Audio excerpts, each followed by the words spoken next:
Hello, I'm Diane Richard. Stay tuned for this presentation on the Veterans Channel.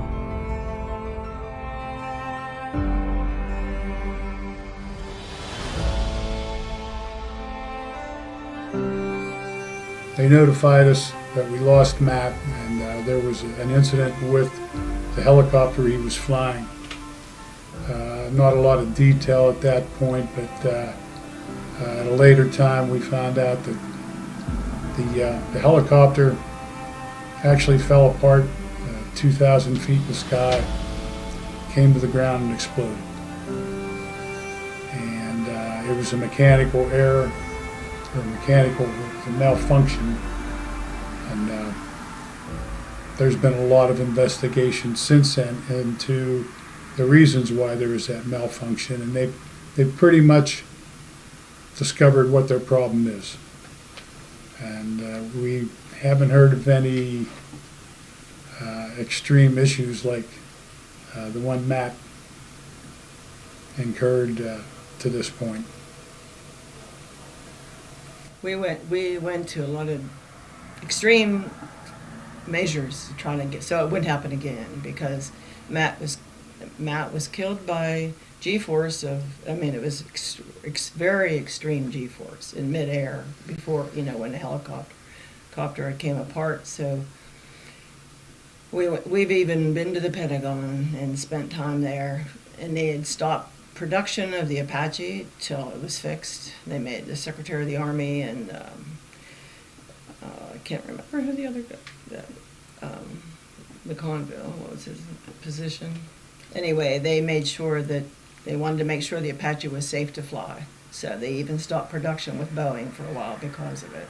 But had been other ones before that were similar, not exactly the same, but similar. But that was so catastrophic that, you know, they had to do something.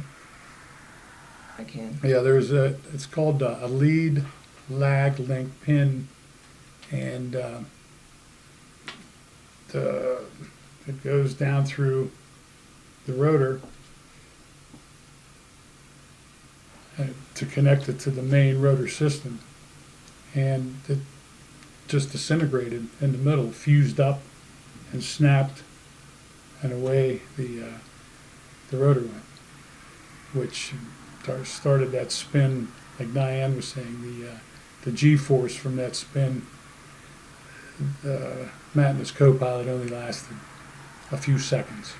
If that. They said it was instantaneous. But so it's... I mean, they didn't even know that it occurred at all. I mean, it was just so fast that they had no idea. When we did go to the Pentagon, it was just, what will it be, 2 years? I think it's 2 years ago. It'll be 2 years this December. We went to the Pentagon.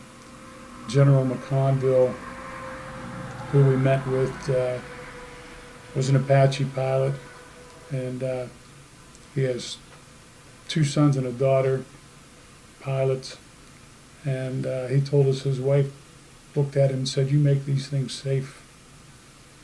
And like Diane said, they stopped delivery, and they have weekly meetings with Boeing now on their equipment, and just updates on everything they're doing to prevent a lead lag link failure again. We lived in Ohio at the time, and he joined the reserves, and then he went to basic AT, and he come home, and then he started at IUP in Indiana. And so then he transferred to the Pennsylvania National Guard, and he,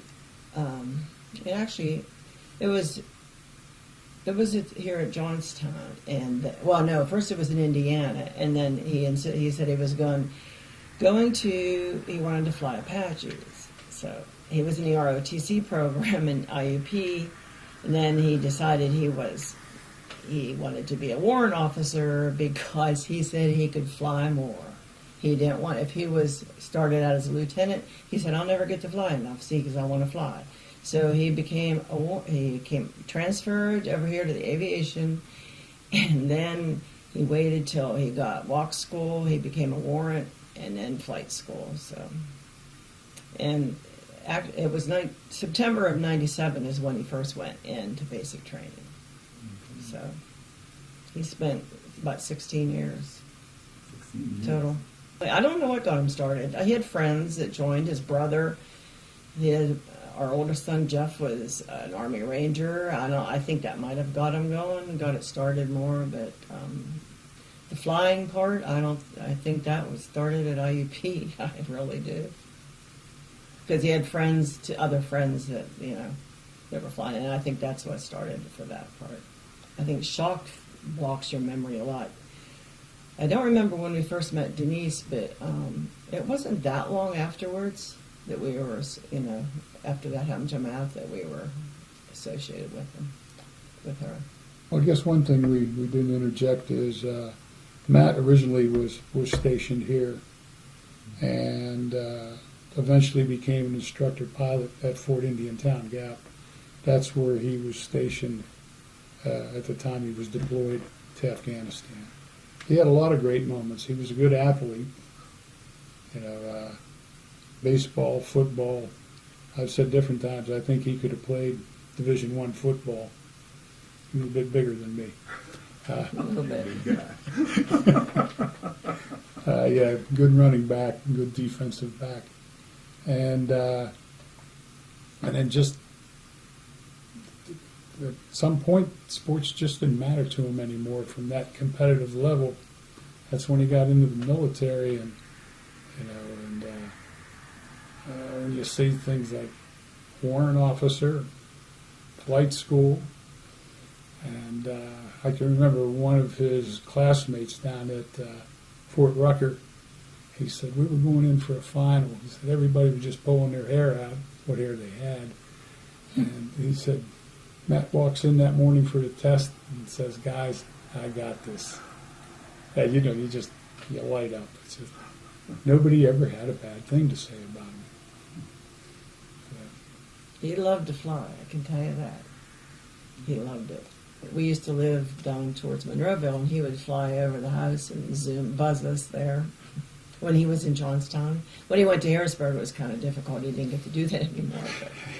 But Well, there was a small airport there at Monroeville. We didn't live far from Monroeville.